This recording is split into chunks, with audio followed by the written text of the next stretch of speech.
And where's the jump button if you're watching this? Well, it looks like you've been bested, so you gotta step up your game now. I beat your record. Well, Ryu, great person. That's right, I meant to simp for you, aren't I? Frick. Well, you came along and beat my record. How dare you? So I just spent the last 2 hours not realizing that OBS had crashed. But I did beat his score. As you can see here, 281.6 miles per gallon. What he didn't realize though, I'm working with a Volkswagen type clone. See, this car is meant to be like the Volkswagen XL1. So unlike him, I can do this.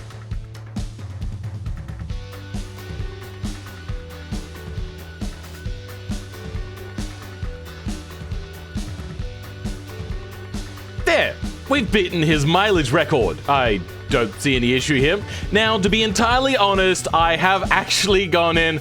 I tried a few different things. So one of the things I did is I went through and I tried a whole bunch of different bodies, tried a whole bunch of different things, and I just wasn't able to get even close to my previous record. So what I did is I went in and modified the original car, which gave me a 281.6 miles per gallon. But we're not gonna just do that. What we are going to do is actually go through the process and do it again the hard way. So we'll grab the original car, which is this one, and we're gonna clone it. Oh, it's so amazing recording for 2 hours and then realizing that OBS has crashed. So yeah, we're gonna have to go over this all over again. Now, the first thing we're gonna do is I learned that a 5-speed is a lot better, and we're gonna set it around there, and we are going to create a new engine. Unlike the last one, this one is gonna be an inline 6 magnesium, super light. This is gonna be a 2020, and we're gonna increase all of the quality sliders that I didn't last time. Dual overhead cams, 5 hours per cylinder, and ALSI. Now, we are going to reduce this bore and stroke, and we're going to try to aim for the highest efficiency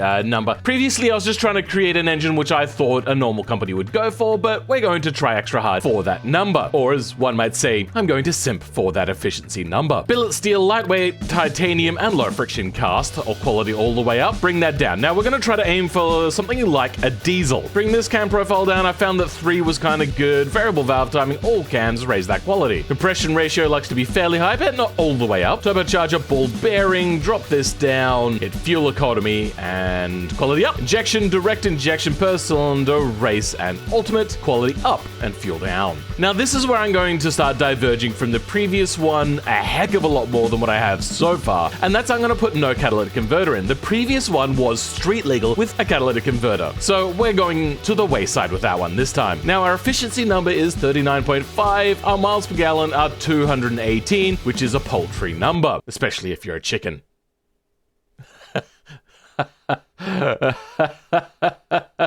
Anyway, let's switch back so we can see the fuel efficiency number. Now we've got a fairly respectable number there of 46.2. I believe I have gotten higher than that previously, but we are going for something that has more torque, so we can't go for exactly extreme numbers. Let's go over and see what our fuel efficiency is now. 248.2? Sounds good to me. Do we want to hear it? Yeah, sure, let's give it a listen.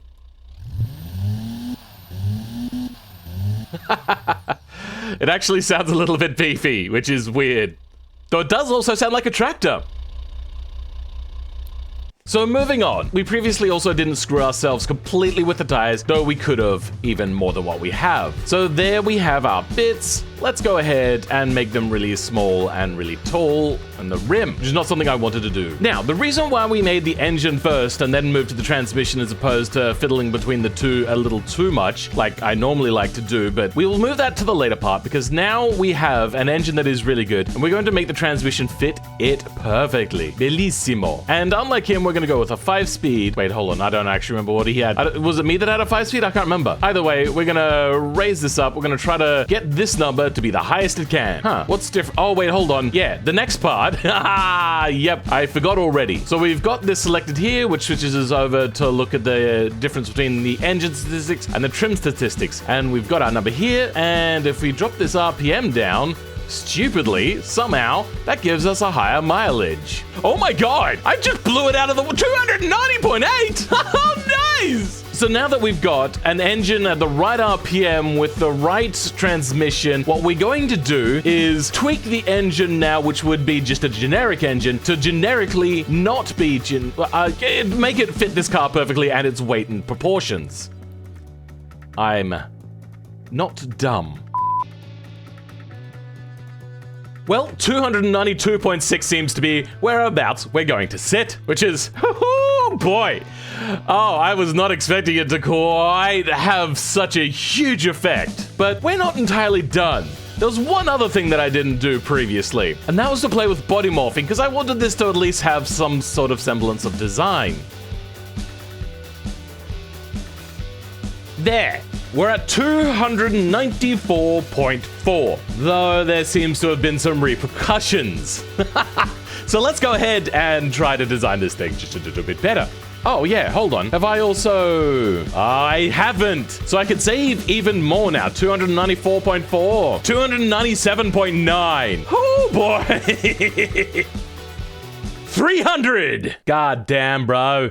That's amazing. We also didn't go carbon ceramics and drop them down to their smaller sizes. 303.1. One other thing we didn't do is we didn't drop this 305.6. We also could save a little bit of weight here, which apparently made very little difference to the point where it's exactly the same number, but at least it shows up green. So I was actually going for a drivable car when I had 2 seats, even though they were half seats, it's still, I wanted this to be a road car. This is now an extreme example of what a car can be. Now, he also did something else, and I'm gonna regret doing this, but I kind of need to really put rye in his place, and that's to reduce this. Now, I knew that this reduced weight, but I just didn't want to do it because, once again, this is meant to be a streetable car, and we are now up to 307.3. All right, let's have a go and make the parts fit the car again.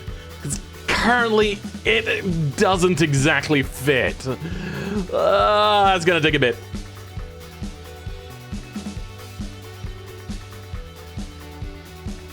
So here we have the new 2022 version, 2021 version of this car. It doesn't need to be like super in the future, like say 56 years into the future. Me and my maths are good, I promise and I swear. I don't know what that is, but I'll have to deal with that in a second. We had to put some bonnet bulges on to hide some stuff. I've done a few more tweaks around here to kind of fit the fact that this body has some new lines to it. I added a thing to make the indicator go across the entire back end, which I might do a little bit more for the brake. Oh, wait, hold on. That's a private message for somebody. Nobody you know. Yeah, moving on to the rest of the car. I am still questioning whether I think this was a good design or not, but let's go do the final little tweak, which I think will be the brake line along the back, which I think will look good. Okay, let's go take this POS over to BeamNG now. Oh, this thing is going to be bad, but at least it doesn't oversteer. This fits nothing. Nothing at all. How much power and torque does this have again? 34 kilowatts, which is this much horsepower, and 125.2 newton meters, which is this much in, what do you use, like, foot-pounds? Which is, sure.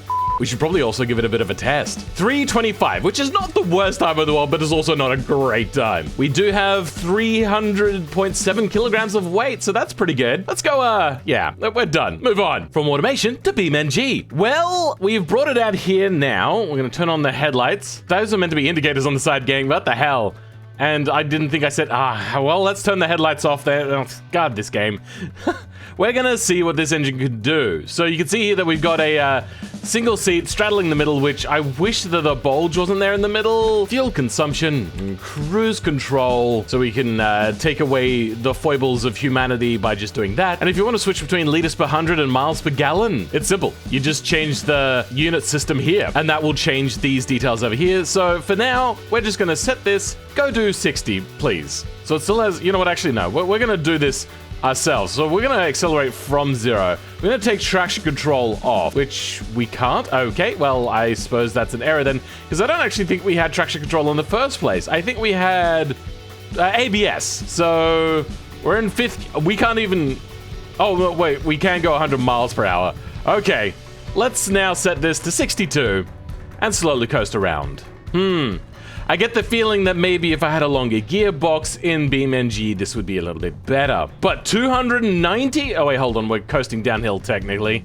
Let's get onto the flat ground. 270? Ooh, not bad. So kind of looking at the average, we're usually between 260 and 270, which is a pretty good number. I think with a better transmission, we'd probably do even better again. Either way, we have absolutely, completely pummeled Rye into the ground. I'm sorry, Rye, I love you, bro, but you poked the hornet's nest on my car that was meant to be, oh, come on. You went no catalytic converter. At that point, I threw down the gloves and went, all right, it's on, bro, it's on. I was making a road car.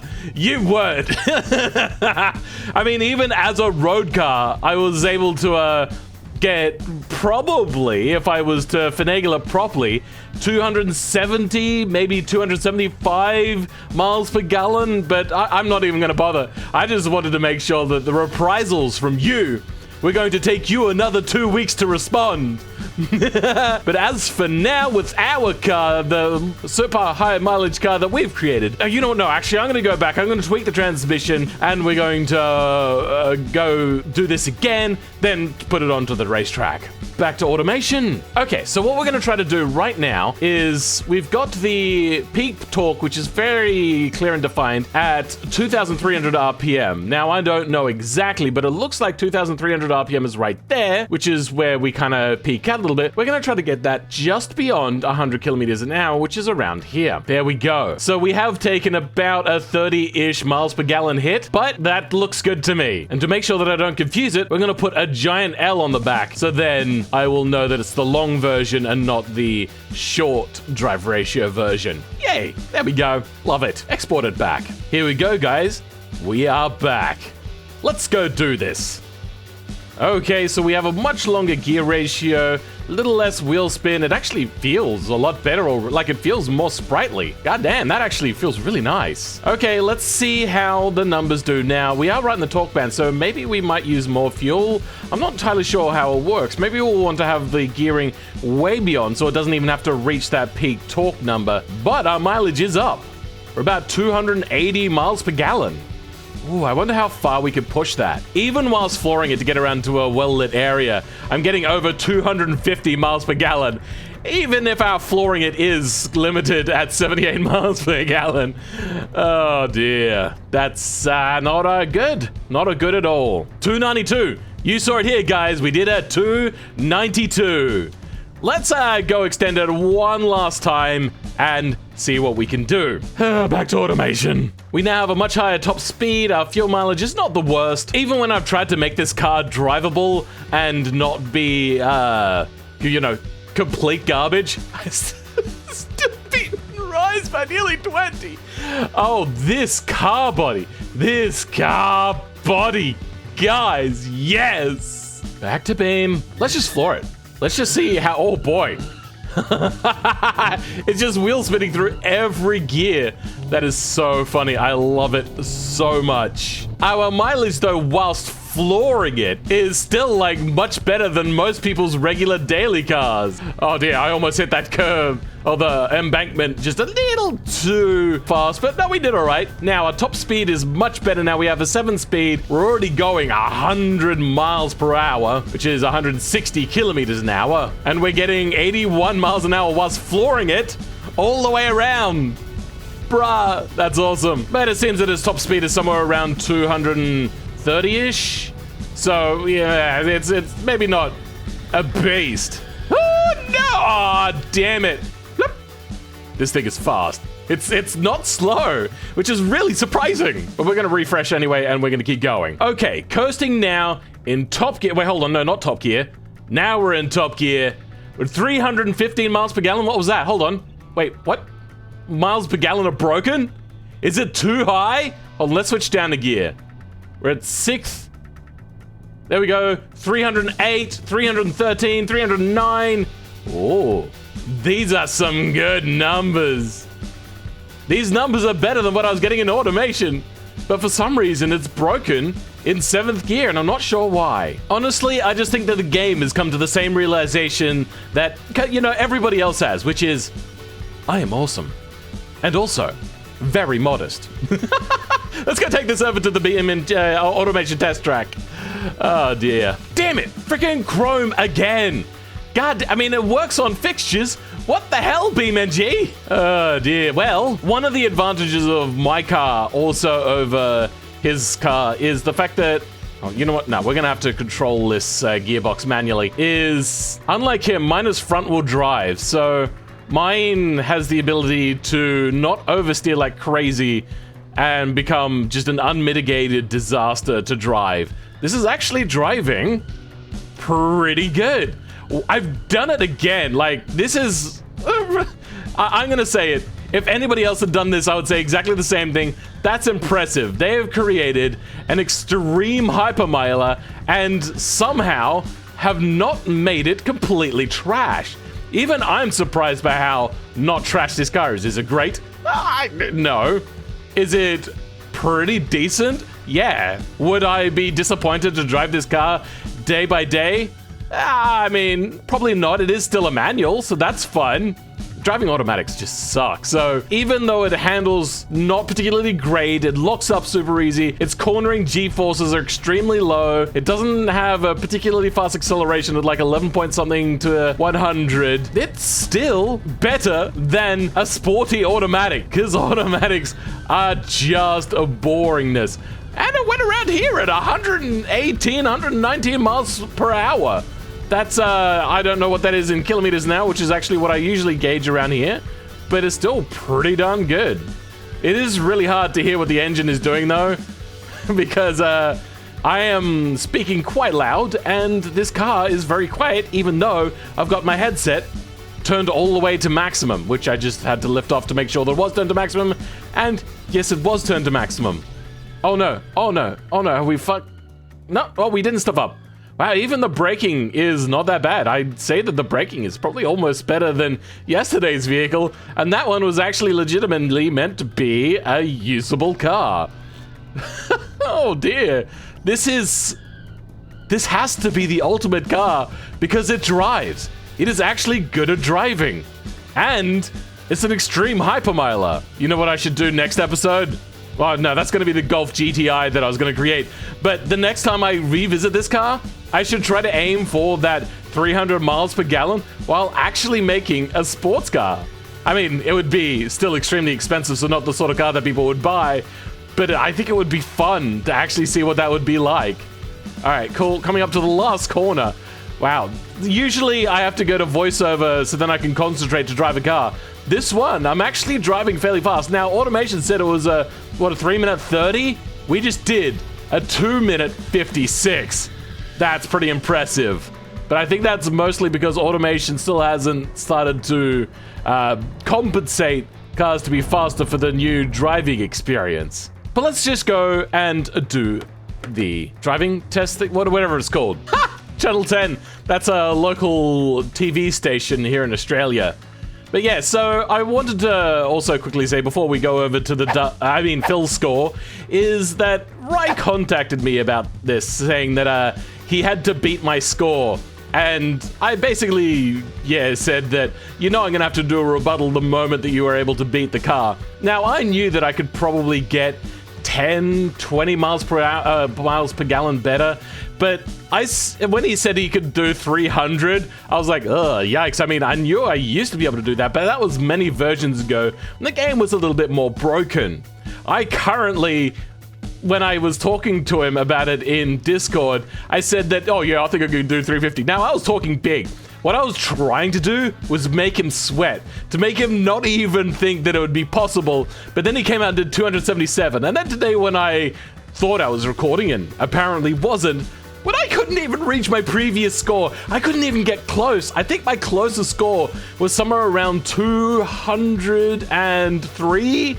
I was panicking. That's when I went back and I copied this car and went, okay, let's see if he could do something. And for a long time, tinkering, it was only making it worse, and then it clicked on a bit of a breakthrough on creating the engine first and then creating the transmission gearing to go around that. It came out pretty decent. So let's move on to that. Full score now. Hold the phone before we go and do that. There was a bit of a revelation after I finished the video, and I thought that instead of me just adding more to this video, I'll just show you what I went through after I'd finished recording the video. Holy shit! I was gonna send this over to my thumbnail maker, and I had to revert it back to the previous settings, but it does 332 now? I played with the gears a little bit, and the game just went, here you go, here's an extra nearly 30 miles per oh my god! I'm gonna leave the long version in the description because that'll be better for BeamNG, but I'm gonna change this one to the finale. So this one is going to have that there as just a bit of a thing, so then you know that you're driving the finale version. Gee, god, this is insane. Well, damn, I thought I was done. Though I'm not going to do another test drive because this video is already long enough, so we're going to jump right into the weekend category. With styling, it's no XL1, but knowing Volkswagen, they're probably lying to you about how good it looks to me. This, however, gets 3 out of 10. The acceleration is decent, but with those tires, it just can't do much. It gets a 4 out of 10. The handling is good for this type of car, but there's still no Lotus, even though it weighs less than one. It gets a 4 out of 10, because a sub 3-minute lap on the test track, it can't be that bad. The fun factor is, well, low if I'm honest, but rare events are fun. So will this make going to the fuel station fun again? Who knows? It gets a 2 out of 10. The cool factor is in the middle, but people don't see these often as the manufacturer sold them at a loss but still charged a huge amount. So when you tell them that it's a Hypermiler, their response will be like, oh, okay then, and walk away. It gets a 5 out of 10. The trackability is quite low for a car like this, but I truly believe if you put reasonable tires on this and lose those wheel well covers, you'll probably have a fast car. So I'll give it a 4 out of 10 for now. Giving it a total weekend score of 22, which isn't as low as I thought it would be. Moving on to the daily category, starting with the features. Well, there are none. Everything was stripped away for extra long mileage, so it gets a 0 out of 10. The comfort? Well, that also lacks. With that carbon fiber lightweight seat, missing sway bars and noisy low friction tires, it gets a 2 out of 10, which is the inches of travel the suspension has. Moving on to quality, this hand-built short production car is quite good with the engine being a diesel. It gets a 9 out of 10, even if it did cheat by having nothing to actually brake. The practicality is hampered by only having one seat, but it does have lots of storage space in the boot. It gets a 2 out of 10. As for the value, these things are plummeting as electric cars are really taking over. Add to the fact that this car had an original list price of $500,000, yikes, it gets a 1 out of 10. Then we have the ongoing cost section. Being a diesel, it's low maintenance, but it is still a one-off engine. Though the small motorbike tires do help, together with the fact that you'll never need to fuel up, it gets a 7 out of 10. For a total daily score of 21, which feels funny to give a Hypermiler a higher weekend score than a daily score. But them's the breaks. But watch out, they will lock up. Add them all up and it gets a total fill score of 43, which puts it second from last, only in front of a communist car with an LS shoehorned into it. So I hope you guys enjoyed today's video. Yeah. Suck it, bruh. I'm joking. I would love to see you beat 330 miles per gallon, especially with that old car that has a huge amount of body drag. I just think you built it out of order, and then when you chose that body, it just happened to mesh quite well and gave you a good score. Unfortunately, also, you went for a rear engine, which is fine, but when you got bicycle tires on it, it becomes quite hard to handle. So, if you guys all have Hypermilers, feel free to tell me about them. Last time somebody told me he had one, and I was quite impressed, though I think right now I'm actually narrowing down the gap to him. So anyway, I hope you guys enjoyed today's video. I'll catch you next time when I make a Golf GTI, unless Rai comes out with a video already rebutting me, which I doubt. I'll catch you guys next time. Goodbye!